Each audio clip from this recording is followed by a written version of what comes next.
Fala pessoal, tudo bem com vocês? Comigo, tudo bem. Estamos hoje começando mais um episódio do Uncodecast. Hoje eu estou aqui com Alexandre Cortez. Fala, Bruno. Tudo bem, gente? Tudo bem? E aí, Brunão? Tudo certo? Tá debutando? O Brunão tá debutando hoje. Yeah. Tá debutando. Esse é o Uncodecast, o podcast que fala sobre tecnologias no-code e low-code. Uma iniciativa aqui na Baixada Santista, no litoral de São Paulo, aqui na praia. A gente está tudo aqui na praia. Lugar maravilhoso, vocês precisam vir aqui conhecer. Aproveita vocês que estão assistindo pela primeira vez aqui esse episódio. Curte aí o nosso vídeo, compartilha bastante entre as pessoas, que é pra gente divulgar, pra gente compartilhar muito conhecimento, tá bom? Brunão, o Uncodecast tem um grande patrocínio aí de grandes empresas, e eu já queria, nesse momento, passar aqui pra vocês. Opa! Deixa eu colocar aqui, peraí. Ali, ó lá. Joyce Hub, o Joyce Hub, que aqui abriga esse estúdio maravilhoso, esse conglomerado aqui de espaços incríveis de cowork aqui no Gonzaga, no coração do Gonzaga aqui em Santos. A Mucutu também, que é outro patrocinador, está nos ajudando bastante aí para o desenvolvimento dessa nossa ideia, dessas nossas iniciativas, tá? Também temos o apoio da Desenvolvo, que é a escola online, uma escola de tecnologia online, para você que quer aprender tecnologias no-code, low-code. Acesse lá desenvolvo.com. Você vai conhecer todas as trilhas, tudo que você precisa para começar a usar essas plataformas incríveis, tá bom? E também a Léo Mídia, que cuida desse painel interativo. Logo, logo vocês vão ver aí algumas mensagens do público que está assistindo aí esse nosso episódio, tá bom? A Léo Mídia também está apoiando esse nosso programa. Brunão, hoje a gente tem uma visita muito especial. Muito especial. Hoje a gente está aqui com a Bruna Bruno, que vai conversar um pouquinho com a gente sobre plataformas de low-code para RPA. Tudo bem, Bruna? Tudo certo, galera. É um prazer estar aqui com vocês hoje. Bora lá falar de low-code, no-code, RPA, carreira, muitas coisas. Sensacional. A Bruna esteve com a gente aqui em um dos nossos meetups, né, Bruna? E foi uma participação muito bacana. Foi o dia que eu lhe conheci, né? Que eu tive o prazer de lhe conhecer. E eu fiquei muito contente, fiquei muito interessado até nas coisas que você mostrou. Eu vou começar te perguntando, Bruna, é uma pergunta que a gente faz para todos os convidados, porque eu acho que é aquela coisa meio protocolar, né? Como é que foi esse teu início com a tecnologia? Você é uma pessoa nova, toda assim, né, integrada nessa área. Como é que foi esse teu início com a tecnologia? Conta pra gente. Cara, assim, meu início com a tecnologia, né, falando do primeiro momento, assim, que eu me interessei por tecnologia, eu posso dizer que foi meio que no ensino médio, que é quando a gente decide qual carreira a gente vai seguir, qual faculdade a gente vai estudar, etc e tal, né. Então, naquela época, assim, eu tava procurando bastante o que fazer de carreira, o que estudar e tudo mais, e eu não sabia exatamente o que eu ia seguir. Assim, a única certeza que eu tinha é que não ia para a área da saúde, porque eu não tenho estômago, não tenho força pra isso, infelizmente. E aí eu comecei a analisar mercado, conversar com colegas, conversar com familiares, enfim, comecei a analisar a situação que a gente tinha ali. E vi que o mercado de tecnologia era um mercado muito aquecido, tinha muitas oportunidades interessantes, né? Tinha oportunidade de trabalhar de forma internacional, de forma remota. Os salários eram muito atrativos e uma série de coisas e de benefícios que a gente sabe que a área de tecnologia proporciona pra gente, certo? E foi aí que eu falei, bom, acho que eu vou estudar tecnologia. Vou estudar TI. Só que, assim, eu não tinha nenhum conhecimento prévio, não tinha contato nenhum com o computador, né? Meu contato era puramente como usuário.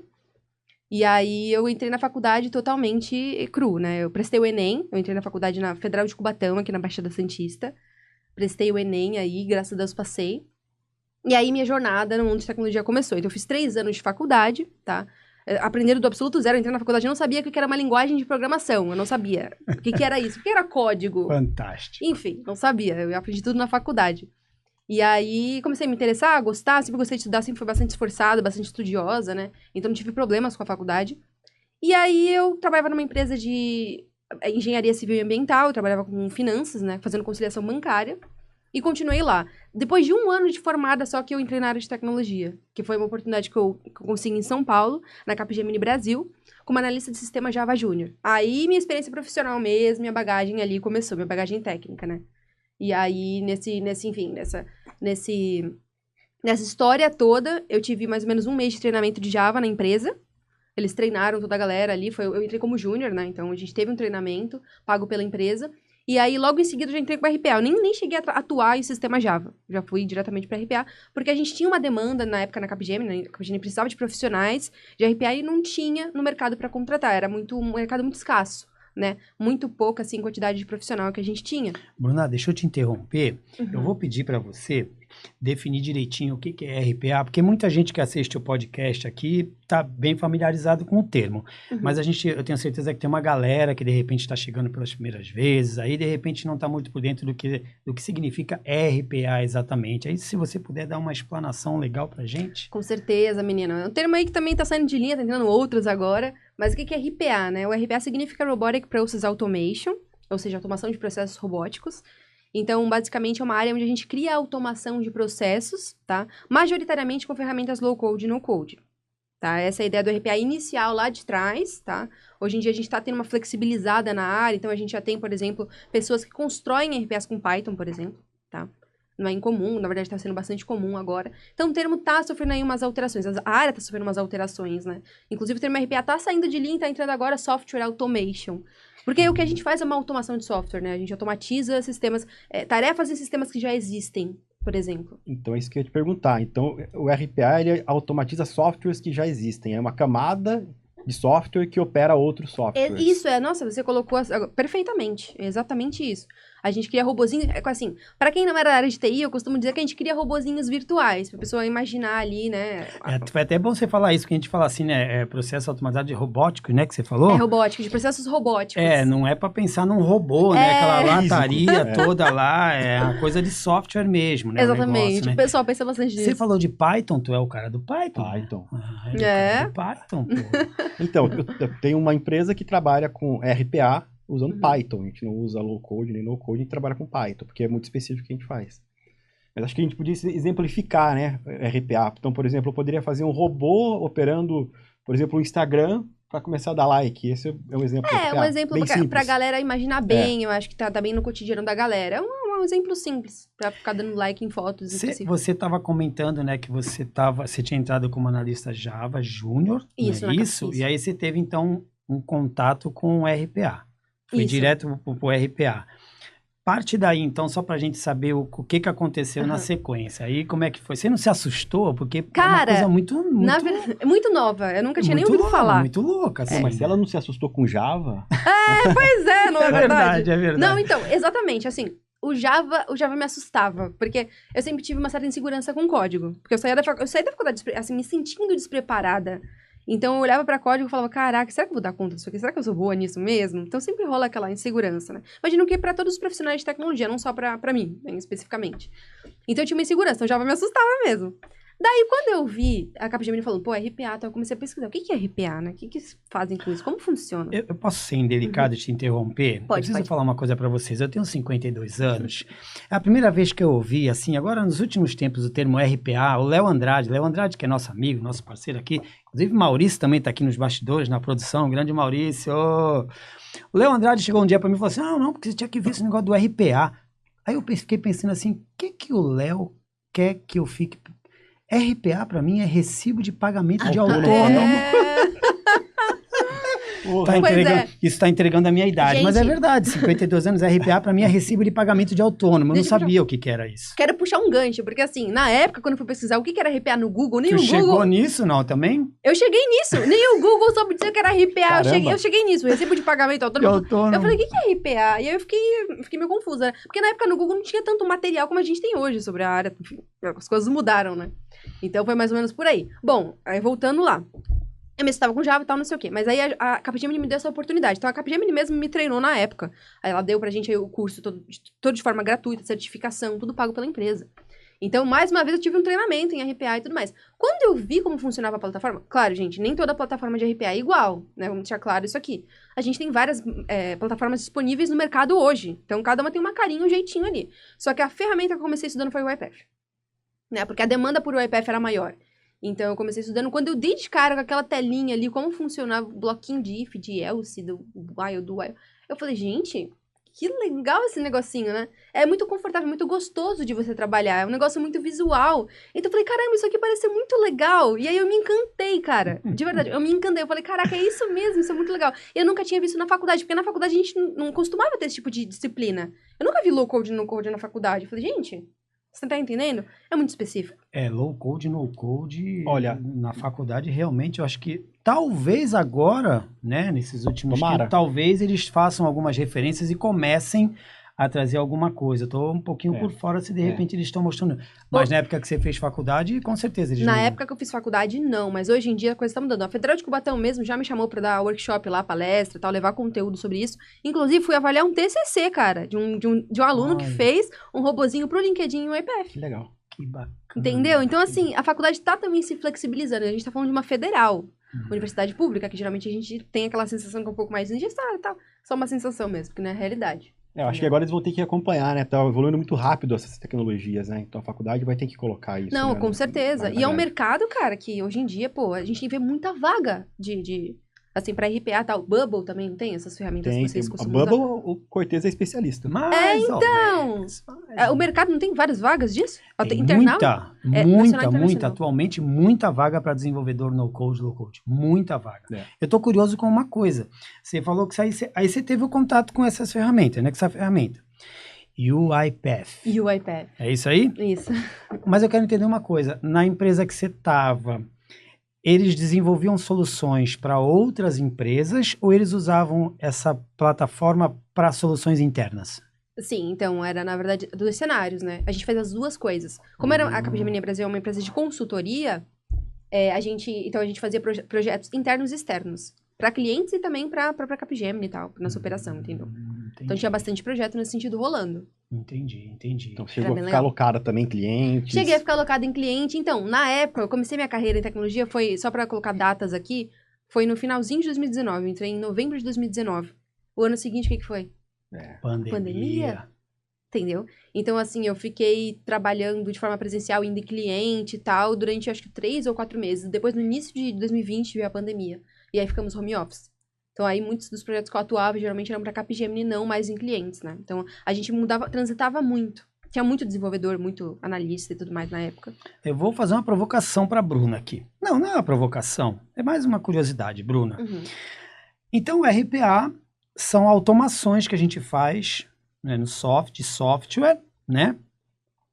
Por acaso, você lembra de alguma automação que você fez, que foi aquela automação que te tirou o sono, tipo uma coisa assim muito louca, eu tive que fazer isso, dar uma cambalhota, abrir a tela, pintar ela de vermelho, jogar um e-mail, não sei. Teve uma automação que você lembre que você tenha feito que te marcou, assim? Porque eu tenho essa curiosidade, assim. Cara, eu tenho algumas situações, mas essas situações envolvem bastante tecnologias que eu não tinha habilidade ainda, que eu não tinha contato ainda. Então, por exemplo, bots que eu precisava interagir com a API na época que eu comecei, né, 2020, 2021. Peguei projetos que tinha muita interação com a API e aquilo me assustou. Eu nunca tinha tido contato com Postman, por exemplo. Primeira vez que eu já vi, sabe, JSON e tal, eu falei, gente, que é isso? E aí, você sai de uma ferramenta estilo iPath pra ir pra uma coisa dessa, dá uma baqueadazinha, sabe? É porque aí você tinha que pegar um pouco no código, né? Porque é low code, né? Isso, exatamente. Eu tinha que pegar... Não, mas aí nessa parte da API eu tinha que mexer bastante com o código, né? Porque a gente, quando vai fazer requisição, a gente opera bastante com código e tudo mais. Sente um pouquinho mais o código, digamos assim, sabe? Então, esses projetos que envolviam a API deu uma assustada boa, é só porque eu não tinha contato, mas depois que eu peguei o jeito, foi uma delícia trabalhar com isso. Eu amo, prefiro 1000 vezes trabalhar automatizando sistemas assim que tem uma API, que o fornecedor dê API pra gente trabalhar, do que fazer via interface de tela. Então, imagina você fazer um robozinho que vai lá, clica, abre o sistema, clica na aba tal. Eu prefiro com a API, claro, acho que todo desenvolvedor prefere, né? Também, bots que eu precisei envolver VBA. Cara... VBA. Me tirou o sono. Você tinha que codar VBA dentro da plataforma? Porque o que acontece? A UiPath, ela tem te dá a possibilidade de você invocar códigos dentro dela também. E assim, a gente tem alguns pacotes de Excel que você consegue invocar VBA. Por exemplo, tem caixinhas para você invocar VBA, tem caixinhas para você fazer algo específico numa aba tal, fazer um filtro tal. Bem low code, mas a parte de invocar o VBA, você precisa ter o script do VBA. Você precisa ter construído o script do VBA para você invocar ele, tá entendendo?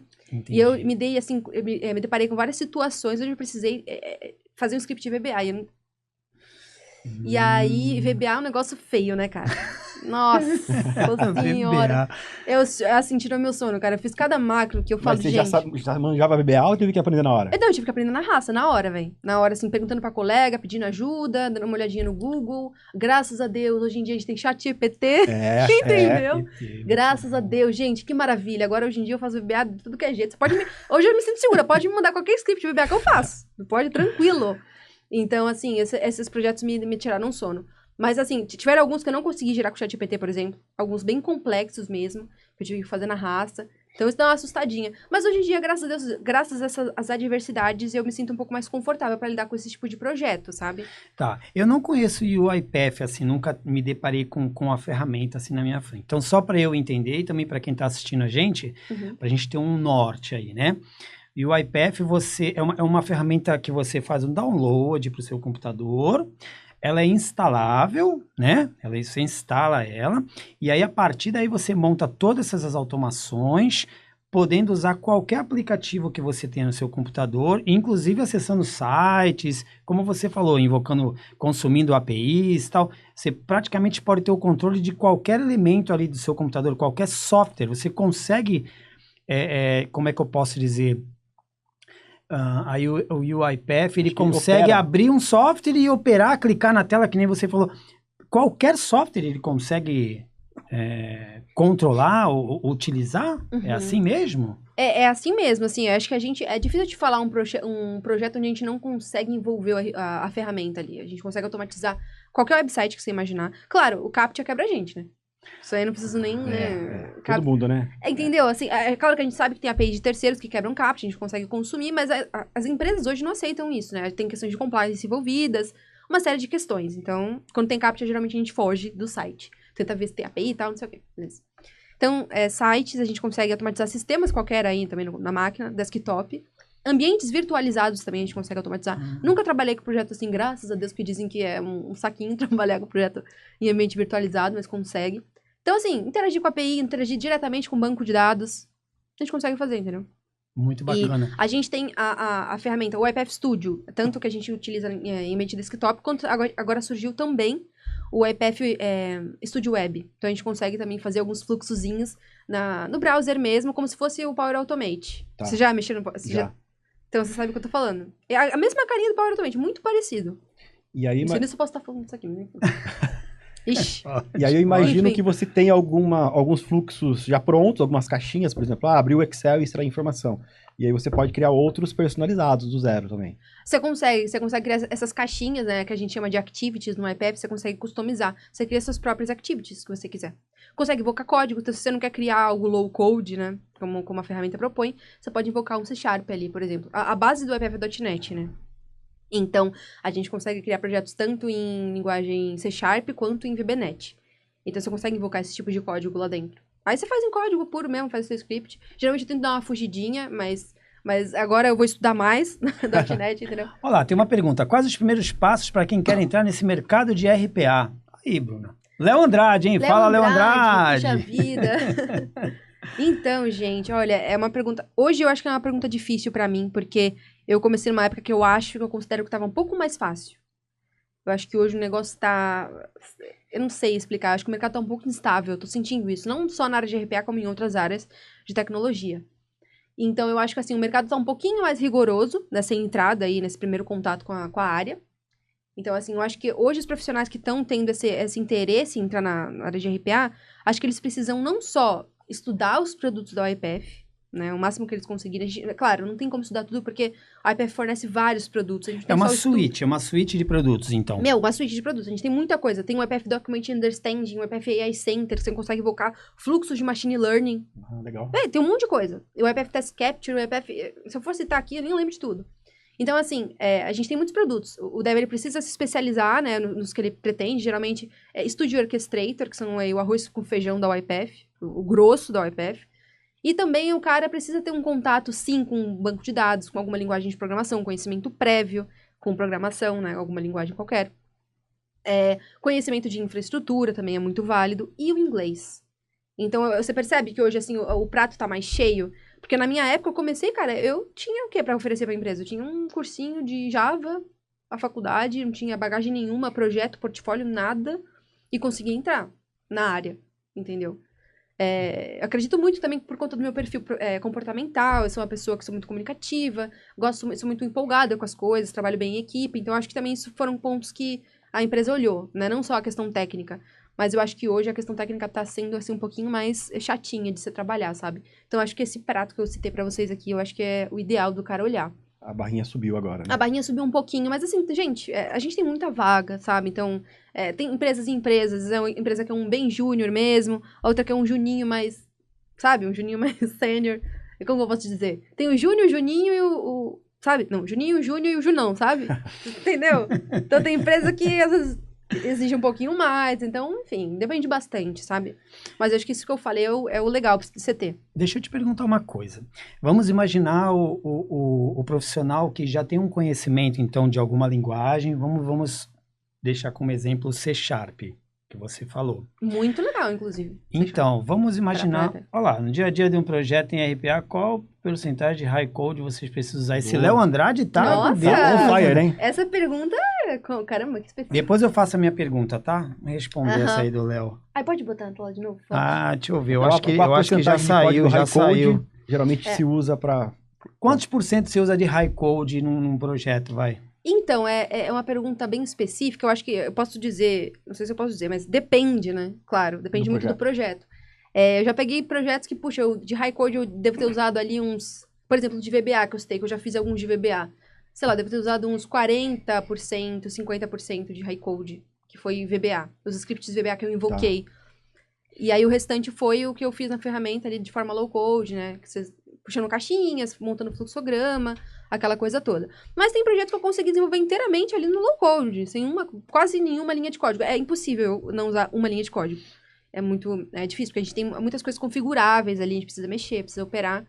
Então... E imagino também que para a maioria dos desafios que as empresas têm de automação, aquelas caixinhas prontas já resolvem o problema. Você já tem ali muita coisa pronta. Cara, resolve muito, assim, principalmente processinho assim, um pouco mais simples, né? A gente consegue muito facilmente automatizar com essas caixinhas. A UiPath pensa muito nisso. A gente tem muitos componentes criados fora da UiPath, né? Por terceiros que percebem alguma falta, alguma ausência ali. Pô, a ferramenta não fornece isso, deixa eu montar aqui. Aí o cara desenvolve, publica na marketplace da UiPath. Então eu posso desenvolver meu próprio fluxo ali específico, publicar e alguém ir lá reutilizar, com certeza. Cara, gente, quando a gente fala do ecossistema de UiPath, claro, como eu falei pra vocês, muitas ferramentas. A gente tá falando aqui, focando em UiPath agora. Quando a gente fala de ecossistema UiPath, a gente tem uma comunidade poderosíssima. A gente tem o UiPath Fórum, o UiPath Community, o UiPath Academy. Então, por exemplo, no fórum, a gente é o Stack Overflow da UiPath. Cara, lá, qualquer dúvida pertinente à ferramenta que você tiver, até RPA, né, no geral, conceitual também, você consegue achar a resposta no fórum da UiPath. Completíssimo. Muito, muito, muito enriquecido. Mundialmente. Entendeu? Principalmente pelos indianos, inclusive, que eu acho que eles vão dominar esse... Olha, gente, os indianos vão dominar o mundo, hein? Eu tô sentindo isso. Ó, eu vou mudar um pouquinho o protocolo aqui, já que o pessoal tá mandando muita pergunta, eu vou começar a colocar aqui as perguntas do pessoal aí na tela, tudo bem? Tudo Pode bem. ser? Boa. Eu vou mandar uma mais aqui para você, ó. Vamos ver aqui, ó. Carol tá perguntando, ela explica um pouquinho o que é VBA. Vou deixar a Carol falar. A Bruna. VBA, como que eu posso explicar? VBA significa Visual Basic for Application, né? Visual Basic Application, enfim. Bom, quando a gente opera com os produtos da Microsoft, a gente consegue automatizar muitas coisas com scripts, com código, né? O VB que a gente usa dentro, por exemplo, no Excel, só para exemplificar aqui para vocês entenderem melhor. No Excel, a gente tem uma abinha de desenvolvedor lá, onde a gente consegue criar scripts. Esse script que a gente cria dentro do Excel são as famosas macros, né? Os famosos VBA que a gente usa. Então, o VBA é basicamente isso. É um código, basicamente. Uma linguagem de programação. Uma linguagem de programação. Scriptzinho, né, que tem ali, pode crer. Eu lembro... E não só pro Excel, mas pro PowerPoint, etc. E tal, Word, enfim. Você trabalhou com VBA, Cortez? Não cheguei a trabalhar com VBA, não, mas trabalhei muito com COBOL. COBOL. Foi longe, hein? Meu Deus, COBOL! Não faça essa cara. Sério? Não faça essa cara, não. Porque, ó, pra quem não sabe, eu trabalhei com COBOL durante mais ou menos uns 22 anos da minha vida. E detalhe, comecei com aquele COBOL bem basicão, aquela coisa caractere mesmo. Na época não tinha interface gráfica, não existia nem o Windows, né? Eu peguei o Windows 3.1, 3.11. Cara, você tem raiz. Eu sou o né? dinossauro, eles chamam de dinossauro. Quem trabalhou com COBOL é chamado de dinossauro. Caraca, eu sei. Só que eu vou deixar agora vocês de orelha em pé. Eu trabalhei com uma versão do COBOL, um compilador COBOL, que era totalmente orientado a objeto. Ah, não. Trabalhava com classes e métodos. Nossa! Exatamente. Quando eu falo isso, as pessoas falam, não é possível que você trabalhou com um COBOL orientado a objeto. Não é possível. Isso trabalhei eu não com sabia. Herança, polimorfismo, tudo isso que você tem na orientação era a objeto com a sintaxe do COBOL. Uau. Eu dei palestra, eu tenho o maior orgulho de falar isso, eu dei palestra no Brasil inteiro, porque as pessoas que utilizavam esse mesmo compilador, elas não sabiam que podiam usar orientação a objeto com COBOL. E eu fazia essas palestras para poder levar e falar assim, gente, vocês têm uma ferramenta nas mãos, vou mostrar aqui para vocês. Coleções de objetos, objeto para lá, objeto para cá, método para lá. Era uma coisa muito louca. E é isso aí, COBOL orientado a objeto. Então, não Não, posso... cara, Esse vai ser um bom corte, hein? que bizarro. Como que era isso? Não, olha, de verdade, hoje em dia, Fantástico, se eu fosse fantástico. mexer qualquer coisa, eu acho que eu ia chorar. Eu acho que eu ia chorar assim, à Fantástico. noite em casa, no meu quarto. Eu preciso fazer uma lembrança aqui. Quando conheci Bruna, ela teve aqui num meetup, aqui no Joyce Hub, né? E ela ela fez uma apresentação sobre o UiPath e ela apresentou um modelinho, né? Ela deu um exemplozinho do que poderia ser feito. Eu vou contar como é que foi, mas eu vou depois passar a palavra de novo para ela, porque eu quero que ela dê um pouquinho mais de detalhes sobre como é que foi aquela montagem toda. Eu vou só resumir, né? Vou só resumir. Eu estava preocupado em filmar, bater foto, mas eu lembro bem como foi. A Bruna mostrou uma planilha do Excel que continha algumas moedas, dólar, euro e tal, tinha algumas moedas lá, numas colunas, e aí o processo de automação que ela fez era o seguinte, ela ia buscar na internet a cotação do dia daquela moeda, pegava o valor e alimentava de novo aquela planilha com as moedas, ela alimentava lá as células lá com os valores da cotação diária. Eu achei isso incrível. Conta um pouquinho pra gente como é que é para fazer aquele negócio Sim. todo assim, só pra gente ter uma noção, para quem tá assistindo poder conhecer um pouco mais. Com certeza, menino. Então, eu decidi escolher um projetinho bem simples, né, pra galera visualizar bem, principalmente, assim, eu acho que interação com tela é o melhor. Bruna, o pessoal simples, visualizar. mas foi demais ver claro. aquilo acontecendo Com assim. Eu certeza. sei que é assim, mas a gente vê aquele negócio funcionando, eu falei, caraca, mano, o negócio Foi É, lúdico, chama ela conseguiu atenção. mostrar bem, né? é com aquilo lá. verdade mesmo. Chama o atenção. negócio, Eu cara. gosto bastante de usar, inclusive, interação com tela, que o pessoal visualiza melhor a ação da RPA ali no sistema e tudo mais. Porque se eu usar a API, enfim, interação com o banco de dados fica muito, assim, subentendido, sabe? Acho que é mais fácil de mostrar quando tem ali uma ação na tela acontecendo, sabe? Passo a passo. Então, eu usei esse processinho aí pra gente poder exemplificar e tal, como funciona o UiPath e tal. Então, foi exatamente isso que a gente fez, né? Tinha uma planilhinha lá, o bot pesquisava a cotação do dia e retroalimentava a planilha. E a gente fez, construindo o fluxozinho todo. A gente usou muitas activities do UiPath que eu te falei, que tem aquelas activities de Excel. Sim. A gente usou algumas delas ali, né? E foi bastante interessante, a galera gostou bastante. Meu, foi muito, Foi legal, muito né? legal. Foi Então, muito legal. aí eu tenho até uma curiosidade, uma dúvida, assim, como é que o UiPath, ele opera, por exemplo, uma tela do Windows, ali no Excel, Uhum. como que ele opera uma tela de um site? Ele pega quais são os elementos por trás ali que ele começa a trabalhar? Então, muitas dessas activities, elas são caixinhas pretas pra gente. Tá. Mas, assim, o operacional ali, como que funciona quando a gente vai desenvolver? As activities do UiPath, pra Excel, ela já tem as ações ali, ele faz eu acho que ele usa, inclusive, códigos, por exemplo, VBA e tal, por detrás dos Tá. panos, entendeu? Ou C Sharp também, enfim, não sei dizer agora.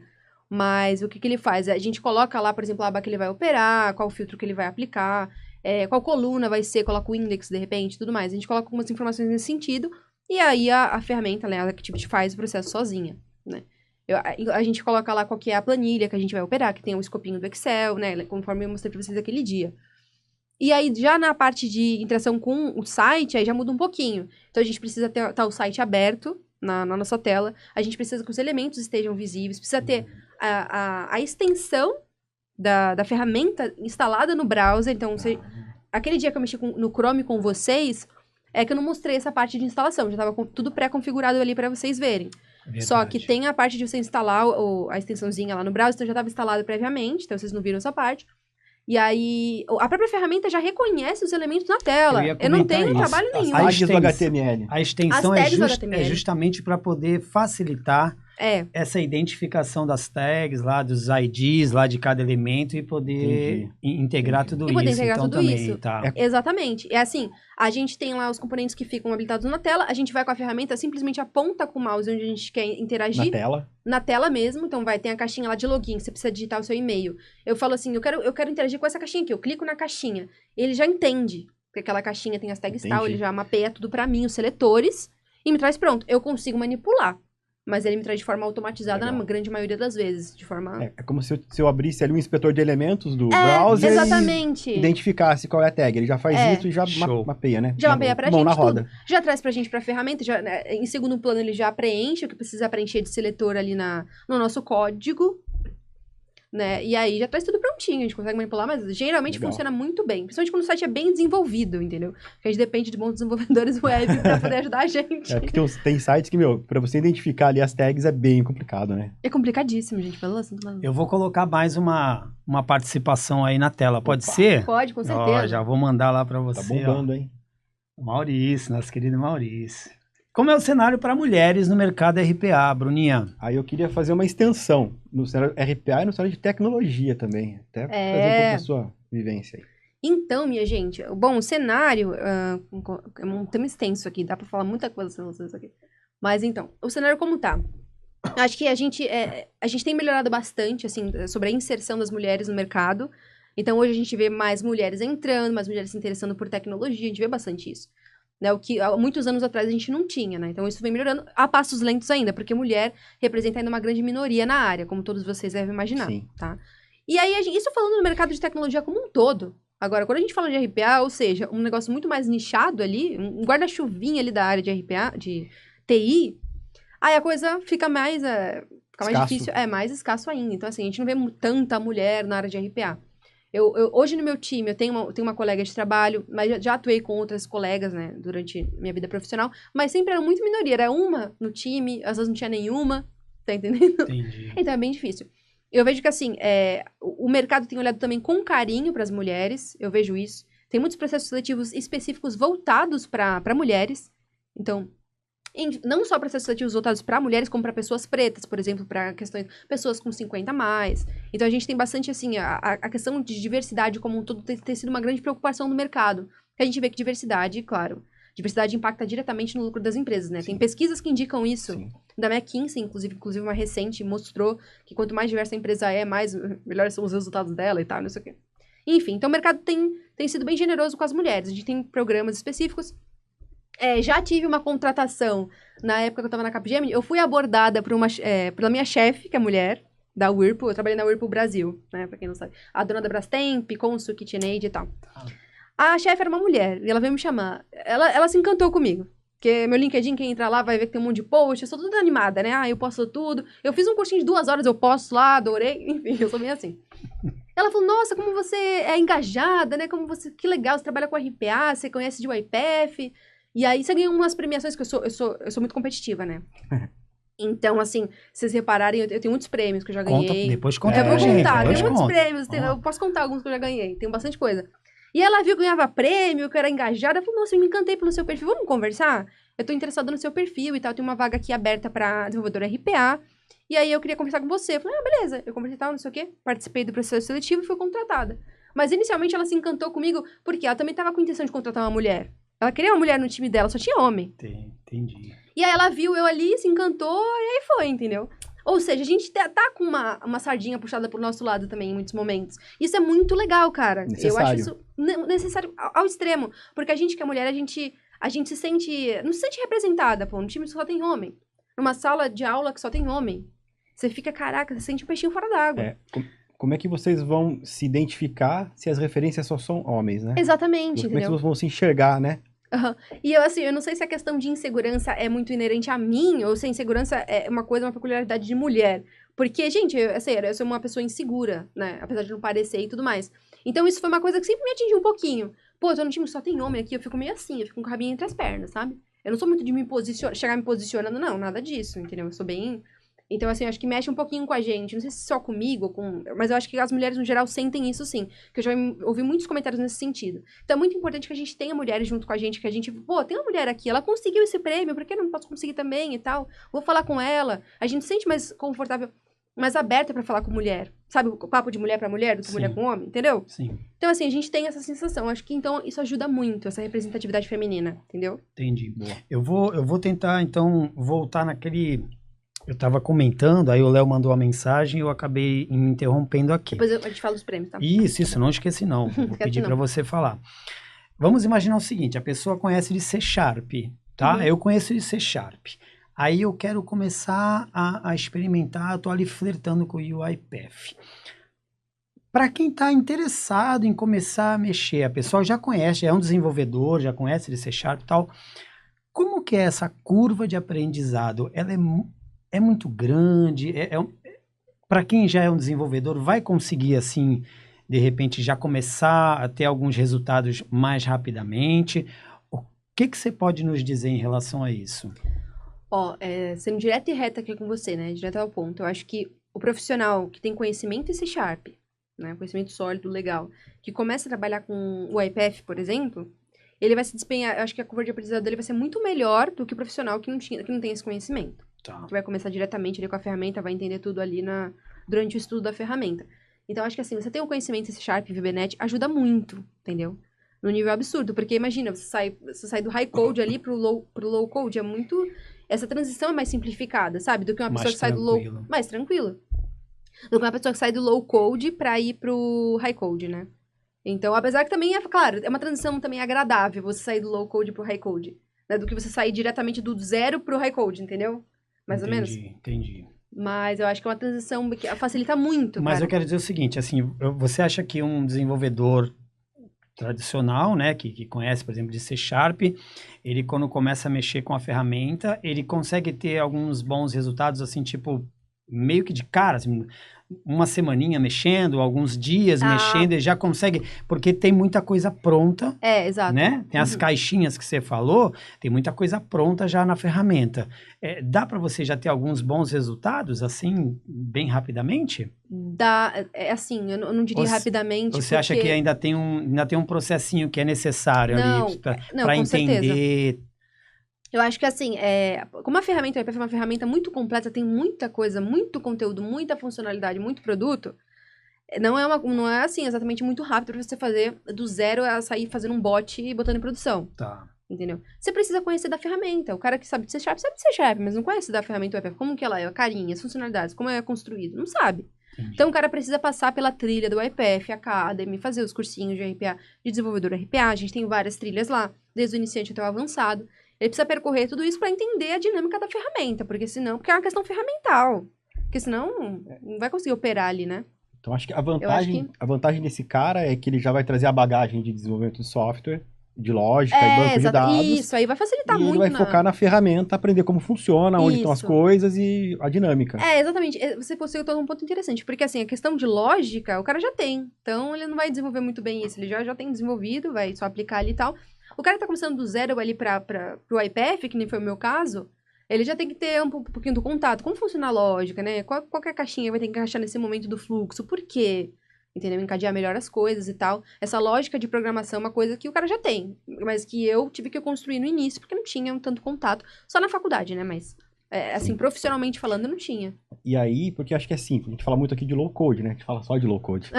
Low e code. Tanto para low code quanto para high code, a base é a lógica de programação. Se você sabe a lógica, você sabe programar. Exato. E aí você programa em Java, em Bubble, em UiPath, em C Sharp. Então, acho que quem sabe a base ali, a lógica, consegue pegar qualquer ferramenta. Nossa, com certeza. Ele já tem um conhecimento prévio interessante que vai ajudar ele. É uma bagagem que vai ajudar muito ele ali, né? A conhecimento com Git e tal. Putz, vai ajudar. Antes de você contar pra gente sobre os seus prêmios, que eu tô bem curioso aqui, né? Suspense. Eu vou fazer um exercício aqui. Por exemplo, eu tenho uma empresa e eu sinto a necessidade de automatizar alguns processos. Mas olha que interessante. Não acontece, por exemplo, da empresa ter dificuldade até mesmo de identificar o que está repetitivo ali dentro dos processos dela E o que é possível automatizar e o que não é possível automatizar? Porque eu vou dar um exemplo, tá? Certa vez eu fui fazer uma visita no escritório e aí eu conversando sobre alguns processos, eu vou resumir aqui.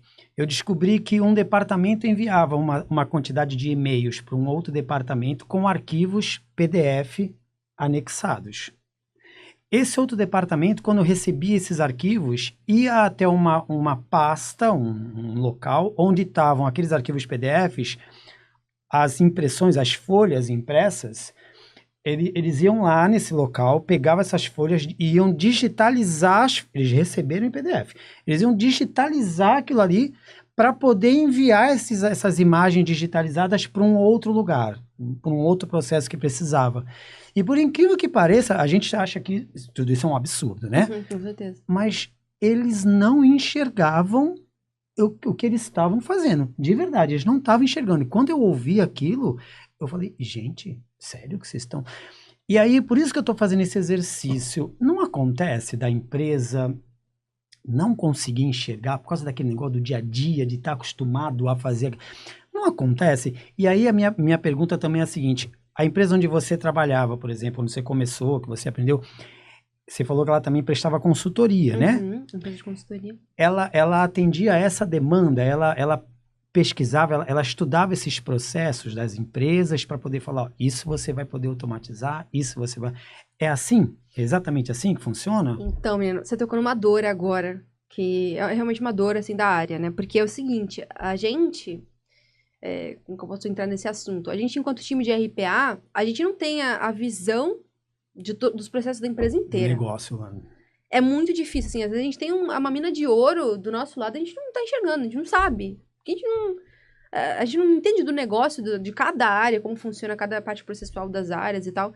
Então, isso é muito difícil, assim. A gente precisa atuar como um caçador de projetos, né? Sabe, assim? Então, ir conversando com as áreas, assim. Geralmente, o que as empresas costumam fazer quando vamos por... quando a empresa, não de consultoria, mas quando a empresa quer automatizar os próprios processos. A gente costuma fazer uma verdadeira uma mudança cultural, a gente tenta trazer o conhecimento para todo mundo. Então, a gente agenda reuniões específicas que tem todo mundo, toda a galera, ou toda a área específica ali. A gente mostra como funciona o RPA, o que é o RPA, explica a parte conceitual, o que a gente pode fazer, até onde a gente consegue ir, o que é um processo repetitivo que dá para automatizar com o RPA, o que não é, entendeu? Então, a gente começa a se comunicar com as áreas pra gente ver ali onde estão os processos ou não. Mas, assim, que nem eu te falei, depende muito da empresa. Às vezes a gente tem um chefe que, putz, manja de tudo ali da empresa. Ele sabe qual hora que eu tenho que conversar, o porquê, que ele entende, tá em contato com, enfim, com gerentes e tal. E o cara manja muito. Então, aí facilita pro nosso lado. Quando a consultoria, a gente fornece esse trabalho também de analista, né? Então, a gente tem os analistas de processos, POs e tudo mais, que vão ali entendendo com as áreas. Então, como funcionam esses processos? Me conta um pouquinho. E vai fazendo essas entrevistas com os caras, com os usuários e tal. Cara, não tem jeito, não tem como de fugir. É literalmente isso. Você tem que sentar com o cara e entender. Como funciona? Vai, conta aí. Isso é oneroso demais pra gente. Isso é uma dificuldade grande. Até pra você entender se o processo tá certo. Porque senão você automatiza o processo que tá todo errado, né? E aí não tem como voltar mais. Essa é uma outra dificuldade que a gente tem, porque eu, pelo menos, assim, grande parte da minha carreira, eu sinto que eu atuei muito como uma tradutora de processo, assim. Eu não tinha uma visão muito processual muito clara. Pô, o que eu consigo melhorar? Né? Qual sistema eu podia utilizar ao invés desse? Por que a gente não usa esse? Eu não tinha essa visão crítica muito apurada. Isso acho que é uma coisa que a gente adquire depois de muitos anos de bagagem, na minha visão. Acho que não é uma coisa que a gente adquire rápido, não. Acho que isso é a parte mais difícil do processo todo, né? De automação. Então, eu não tinha essa visão. Então, o cara falava assim, Bruna, eu faço A, B, C, D e E. Eu falava, beleza, tá bom. Aí eu traduzia A, B, C, D e E pro bot. Fazia o código ali, fazer o que ele fazia, na mão. Tá. E eu fiz isso por muitas vezes. Eu tenho duas curiosidades. Existe muito material sobre UiPath. Vamos falar especificamente sobre essa ferramenta, né? Existe bastante material sobre UiPath, por exemplo, na internet em português? De repente no YouTube, nessas plataformas de mídia, assim, existe bastante material já em português de UiPath, não? Não, esse é uma dor da... do nosso país. Inclusive, Ó, é uma oportunidade. Por que você não abre um canal no YouTube oh, meu Deus do céu. Quanta gente já não me falou isso, rapaz. Caramba. Quanta gente. O Léo já me convidou, inclusive, o Léo me convidou pra fazer com ele. Olha aí, ó. Bruna. E o Léo até se ofereceu pra me ajudar a me dar consultoria, como fazer vídeo pro YouTube, velho. Entendeu? Cara, é complicado, porque a nossa vida tem que estudar, tem que ter carreira, e muita coisa. Prioridades. Mas assim, eu tenho essa vontade, assim, ainda, a gente não tem muito conteúdo, as coisas estão surgindo aos poucos agora, bem aos poucos ainda. Então, por exemplo, a UiPath mesmo, as trilhas todas da UiPath são em inglês, né, do Academy, o famoso UiPath Academy. Tá. Grande maioria. A gente só tem um curso em português, que eles lançaram há, acho que, 1 ano e meio atrás. Então, ó, de 1 ano e meio pra cá, só um curso. Então, tá, assim, a passos muito lentos a coisa. Então, a gente tem algumas pessoas, tem um rapaz de Portugal, um blogueirinho de Portugal, que manja de UiPath, que tá fazendo conteúdo em português. Mas, assim, bem em português de Portugal mesmo, claro, né?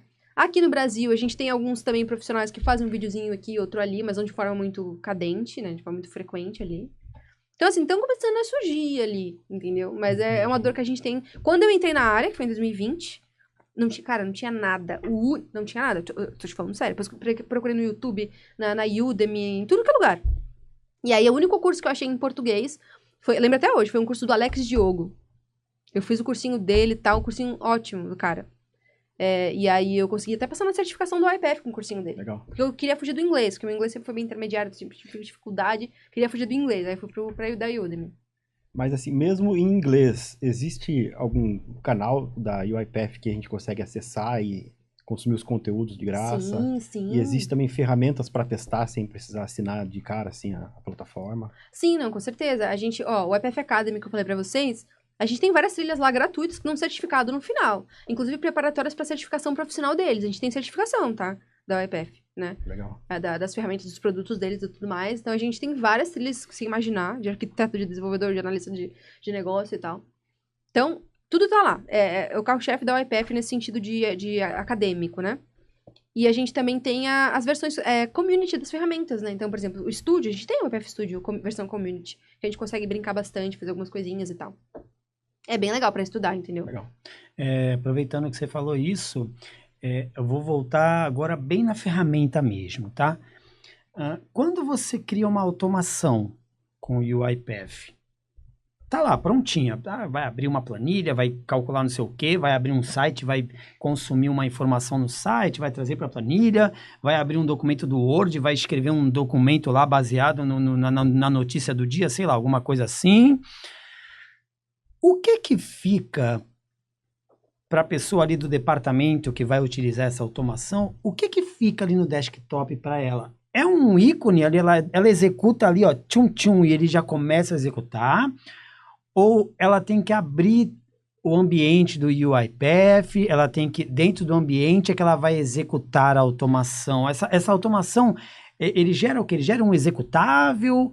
Fica um ícone para você acessar ali, ele clicou, ele já sai executando. Como é que é isso? Então, essas duas formas funcionam, né? Dá pra fazer. Só que assim, o ideal é claro que não é legal ter lá o ambiente lá pra pessoa acessar e apertar no play, não. Geralmente o que a gente tem é o seguinte, a gente tem o UiPath Orchestrator, que é o nosso carro-chefe, onde a gente consegue agendar as automações para elas executarem de forma autônoma, geralmente em ambientes virtuais. Então, a gente tem as nossas máquinas virtuais, onde tem todos os sistemas lá que o bot precisa acessar, tal, os acessos certinho. Tudo configurado para ele poder executar sozinho naquele ambiente de forma automática. Então, a pessoa da área não vai ter nada na máquina dela. A única coisa que ela vai receber no final da execução, de repente, é um e-mail falando, o resultado. O resultado, entendeu? Mas ela consegue, claro, ter lá no ambiente dela, apertar o play, mas isso não é o que a gente faz no mercado, porque não é interessante, entendeu? Até porque as licenças de desenvolvimento têm custo, né? Então, a aplicação fica na nuvem da UiPath. Fica na nuvem da UiPath. Tem como ficar também no on-premise, mas a gente mantém... A cloud agora é o que tá aí no hype também, né? Eu sempre falo hype, mas vocês entenderam, né? É o que tá em alta. É isso aí. É o cloud aí e tal. Então, a gente costuma fazer bastante processo em cloud. Eu vou colocar mais uma participação aqui. Eu não entendi bem aqui essa pergunta. A gente vai aproveitar. Eu vou colocar como MVP Zib as respostas na prática quando usado para testes. Eu acho que talvez quis dizer... Deixa eu ver se eu entendi o aqui. UiPath Zib, não o MVP. Será? O UiPath... Como o UiPath exibe o quê? Quando, É, o como ele MVP é exibe, o quando título que eu executada tenho. para testes. Eu não consegui entender direito. Eu vou esperar. O Matheus manda de novo. Matheus, manda de novo a pergunta para ver se a gente entendeu direitinho, tá? A gente aguarda a tua pergunta novamente. É isso não tem aí. A problema. minha aposta é que ele leu ali MVP e UiPath. e aí, Pode ser que ele é tenha o nome da visto ferramenta. MVP, achei o nome da... MVP, qual é mesmo? É Most Valuable, tem essa definição, né, de MVP. Aproveita para contar pra gente, que eu não Que é lembro. isso? Tá bom, vou contar pra vocês o que é isso. Então, MVP, o que significa? Most Valuable Professional. Tá. Né? Em português, isso significa profissional mais valioso, tá? Então, assim, a gente sabe que no mercado de tecnologia tem isso, né? Algumas empresas de tecnologias fornecem esses títulos para nomear alguns profissionais que são destaque aí nas suas áreas de atuação e tudo mais, né? Por exemplo, a Microsoft, temos o Microsoft MVPs, que vocês devem conhecer, né? Os famosos Microsoft sim. MVPs. Então, a EPF também fornece esses títulos. E aí, entro no detalhe, como que... Não, e conta como é que a pessoa faz para conseguir ser um MVP. Tá, maravilha. O que tem que fazer? Quais são os requisitos? Então, minha gente, é um processo seletivo, né, como qualquer outro. Então, assim, a gente tem requisitos que a gente precisa preencher ali, uma tabela de requisitos.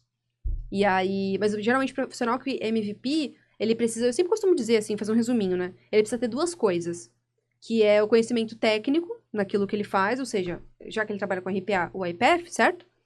Conhecimento técnico na ferramenta comprovado. E, além disso, ele também precisa contribuir com a comunidade de forma relevante. Então, o cara não pode ser só o expert em IPF, ele precisa contribuir com a comunidade de forma relevante. Como?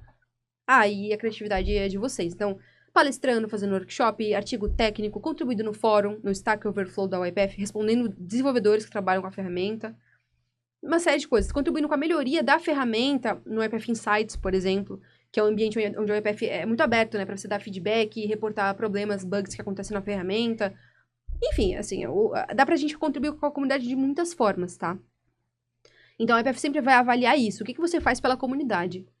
Então, assim, precisa ter essas duas coisas. O profissional que tem essas duas coisas, assim, o sucesso é quase garantido. Também tem a questão do inglês, né? A pessoa precisa saber se comunicar, porque é um processo seletivo internacional, tá? Então, o processo seletivo que eu participei em 2022, no final de 2022, foi a inscrição. Então, aí você coloca todos os seus dados, LinkedIn, portfólio, o que você já fez. Aí responde um monte de questões. E aí, se eles se interessam pelo seu perfil, você passa de fase. Você faz a prova técnica.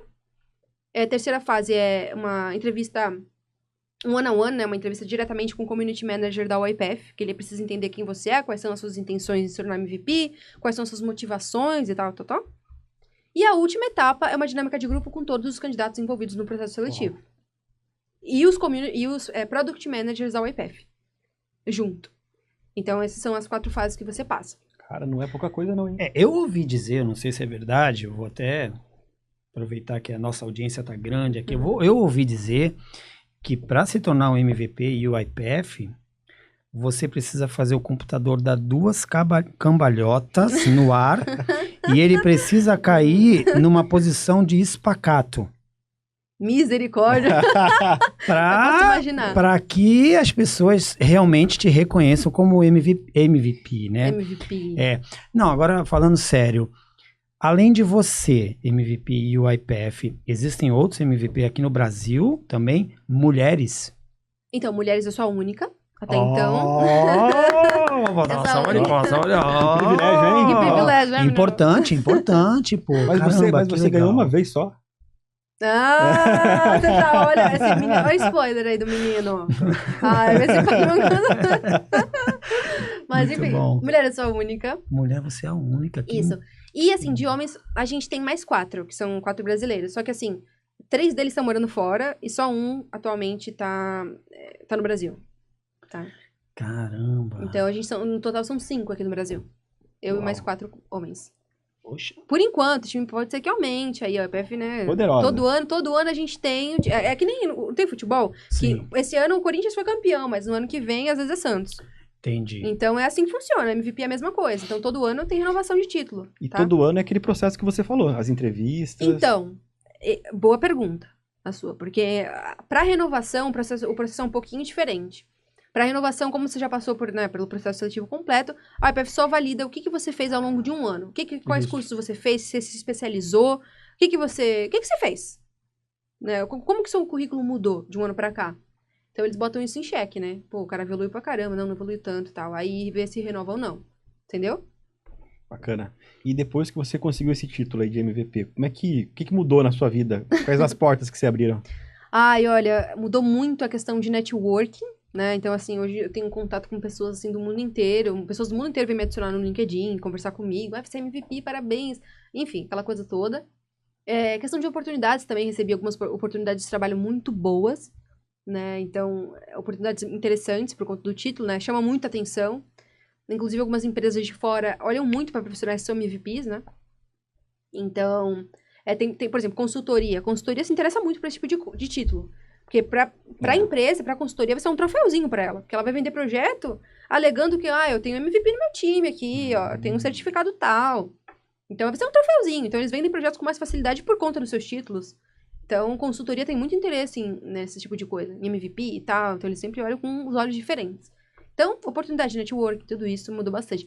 Convite para dar palestra, para participar de eventos em universidades. Nossa, tá uma coisa Legal. de doido, assim. Vou aproveitar. Televisão, gente. Você, televisão, como foi isso? Como assim, Apareci na televisão? Globo, cara. É mesmo? É mesmo. Estamos com uma global aqui, sensacional. Autógrafo Pois depois, hein? gente. Apareci na Globo mais de uma vez, tá? Foi 3 vezes que eu apareci, cara. Olha. Big Brother ou não? Alguma Não. edição do Big Brother? Não? Ah, não sei. Novela? Não. Já pensou de 2025 aí, ó? Quem sabe o Globo? Me conta. Caramba. Mas foi o quê? Uma entrevista ou como MVP? Eles te... Porque que acontece, né? Na época que eu ganhei a notícia, eu postei no meu Instagram, como Rios lá. Falei, galera, ganhei o título, não sei o quê. Tipo, contando a novidade pros meus seguidores. Não são muitos, né? Mas eu contei lá. Eu queria fazer um suspense, eu queria fazer... Pô, é uma coisa importante na minha carreira. Eu queria fazer um auezinho, né? Um barulho. E aí, esse vídeo meio que, putz, um compartilhou aqui, outro ali, um comentou e curtiu. O negócio tomou uma proporção assim que chegou em assessores de imprensa aqui da Baixada Santista. Então, aí um me chamou, primeiro eu apareci na TV, no Jornal da Tribuna. Né, numa matéria online no Jornal da Tribuna. Aí depois eu saí no impressa, depois a TV Santa Cecília veio me contatar, depois veio a Band, aí foi indo.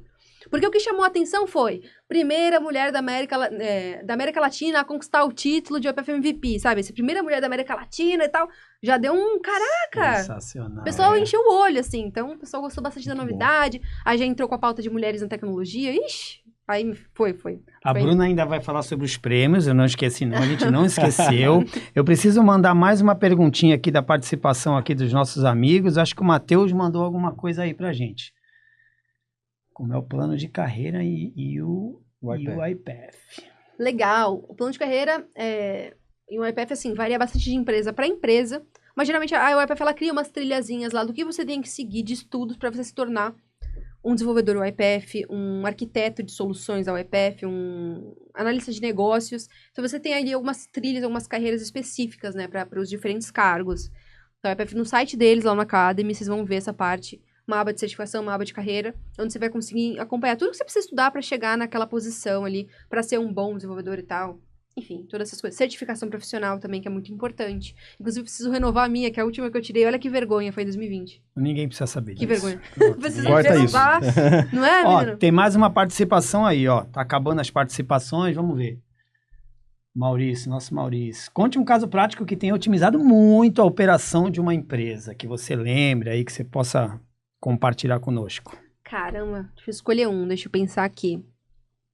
A gente tem alguns processos na empresa que a gente automatizou que utilizam sistemas que são muito, assim, difíceis de operar, né? O pessoal, às vezes, fica o dia inteiro lá fazendo manipulação de informações, extraindo arquivos, enviando por e-mail para área tal e tudo mais.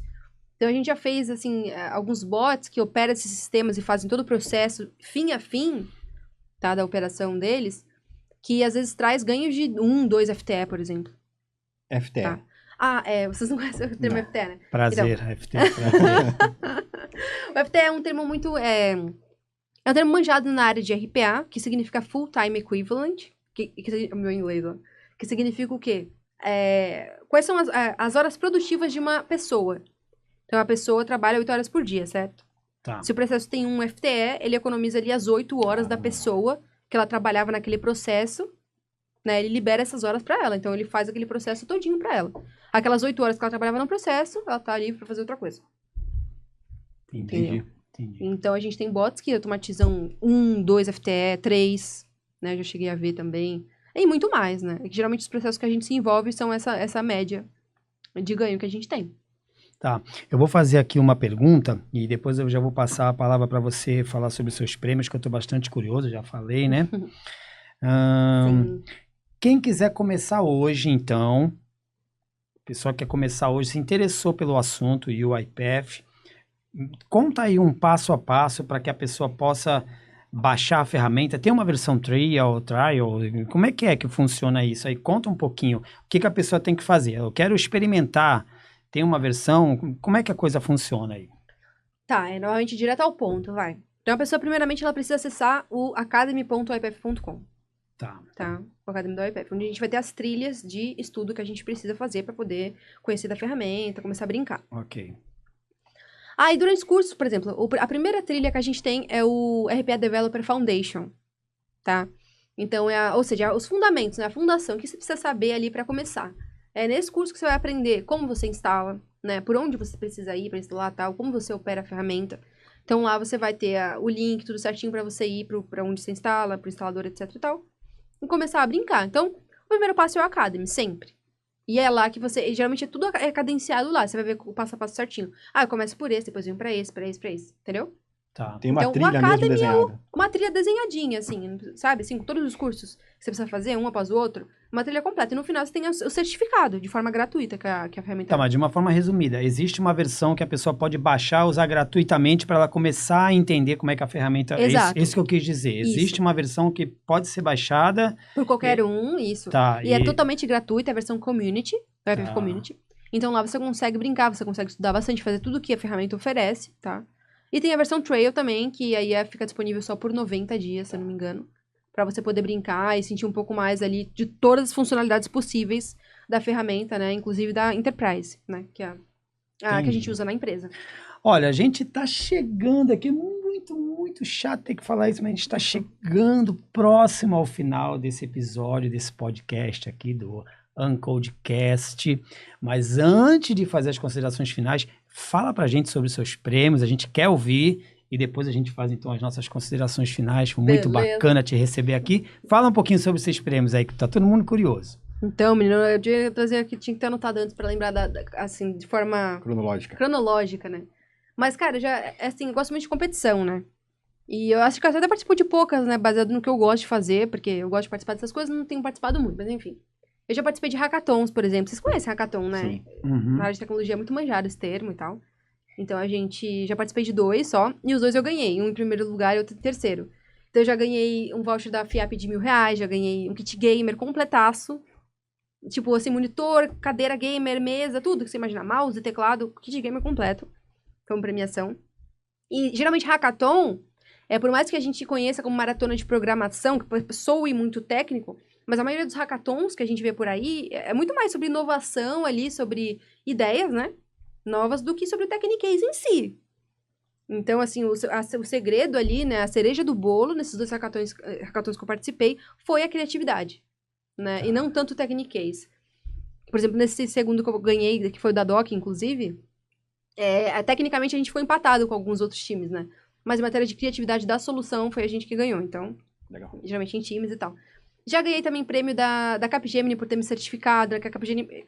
consultorias incentivam muito essa questão de títulos, como eu falei pra vocês, né? Então, a Capgemini incentiva muito. Então, assim, profissional que se certificou 1, 2, 3 vezes no ano, ganha tal coisa. Já ganhei prêmios também, um kitzinho, um mini kit gamer também deles.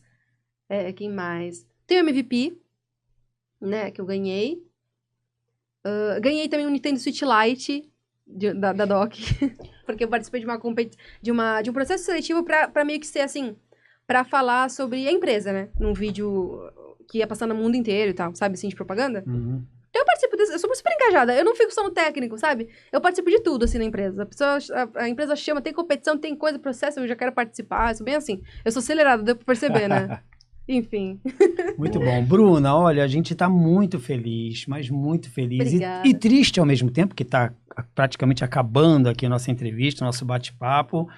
Mas de verdade a gente ficou muito feliz em rever você. A gente já tinha se encontrado no Meetup, e agora você aqui pertinho, podendo contar um pouquinho mais sobre a tua trajetória, sobre o UiPath, sobre teus prêmios.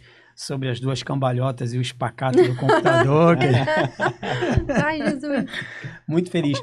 Ó, fala pra gente aí tuas redes sociais, quem quiser te seguir, quem quiser de repente entrar em contato, tirar alguma dúvida, pode mandar um direct, você responde ou não? Claro, gente, eu adoro conversar, pode me chamar. Então Papo é tá. comigo mesmo, entendeu?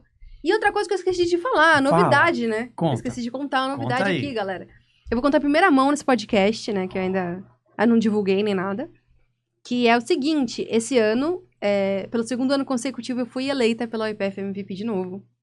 Então eu vou ganhar o título novamente. Cerimônia de premiação, toda aquela coisa. Segundo ano consecutivo, bicampeã, gente. Parabéns, parabéns. Meu Deus do céu, que sensacional, Muito hein? legal, né? Nossa região muito bem representada. Ai, meu gente, tô Deus, muito feliz. Que legal. Gente, juro, eu tô muito feliz, Parabéns. porque eu vi gente, assim, profissionais que eu admiro muito, que são muito bons e tal, tecnicamente e tudo, e tipo, não entraram. Sabe, assim, não passaram no processo. Eu falei, gente, eu olhei pra aquilo e falei, meu Deus, esse ano não vai. Eu larguei mão, entendeu? A E aí, concorrência aumentou. a concorrência tá aumentando, tá aumentando cada vez mais. E aí eu vi aquilo e falei, gente, então eu não vou passar esse ano, não. E aí foi, E entendeu? nesse ano, mais alguma mulher além de você? Então, o pronunciamento oficial deles vai sair na semana que vem, no evento que vai acontecer lá na Índia, o EPF DevCon 2024. Tá. E lá que vai acontecer o pronunciamento. Eu ainda não sei. Mas que eu saiba, um brasileiro que eu conheço, né, um profissional que eu conheço, ele conseguiu entrar pro time. Inclusive, eu mentorei ele pra ele conseguir. Caramba. Conseguiu esse ano. E aí, eu só tô sabendo dele. Porque os outros 3 ou 4 que eu tava em contato também não foi. Bom, então a gente está se sentindo muito privilegiado Ai. por você ter trazido essa informação em primeira mão. Muito obrigado, a gente fica muito feliz por isso. Caramba, Opa. que sensacional. Fala das suas Ok. redes sociais, para quem Beleza. quiser te seguir, para quem quiser acompanhar teu trabalho. Beleza, então o meu Instagram é @bru.dev. A gente Tá. vai colocar na edição aí depois pro pessoal te seguir, mas pode falar. Maravilha, menino. Lá na bio tem o meu link do LinkedIn, tem todas as matérias que eu participei na televisão, as entrevistas que eu dei e tudo mais. Tá. Mas o meu LinkedIn é Bruna Cavalcante, Bruno. Show. Bruna Cavalcante, Bruno. Bruna Bruno, tem esse negócio, xará. né? Bruna Bruno, é verdade. Exatamente. Mas eu tô no linkzinho lá, tudo certinho. Mas eu tirar 2 vezes, né, Duas menino? vezes, é isso aí. Pois é. Bom, gente, a gente está chegando aqui ao final de mais uma edição do nosso Uncodecast. Muito feliz por ter recebido a Bruna. Quero agradecer aí a audiência de vocês, para quem ficou com a gente até agora. Brunão, o que diz? Gostou? Foi legal Pô, conversar com a Bruna? Muito bom, sempre bom falar com a Bruna. O papo flui, né? Muito bom, muito bom. Bruna, a gente vai te convidar para um meetup logo em breve, logo Com mais. certeza, rapaz, com Você certeza. voltar aqui com a É isso gente aí. aqui no Joyce Hub, pô. Eu me aventuro em tudo, gente. Olha, até como host de podcast, eu também já participei. Não podcast, mas uma live, né? Que eu fiz de UiPath com profissionais da área e tal. Eu adoro, gente. Adoro participar dessas coisas. Eu gosto de estar com pessoas. Meu negócio é estar com pessoas, entendeu? Muito bom. Não tantos robôs. Agradecer a produção aí do nosso podcast. As nossas redes sociais também vão aparecer aí na telinha para você seguir a gente. Para você que está na região aí na Baixada Santista, fica ligado que a gente está fazendo um monte de eventos aqui, tecnologia, tentando fomentar esse lance do low code. É importante que você participe para a gente aumentar a nossa comunidade também, tá bom? Muito obrigado pela tua audiência, Brunão. Mais alguma coisa? É isso aí. Boa noite, obrigado, Obrigada, Foi um gente. Foi um prazer, prazer. Cortez. Prazer é meu, rapaz. Muito bom, muito bom. Valeu, gente. Valeu.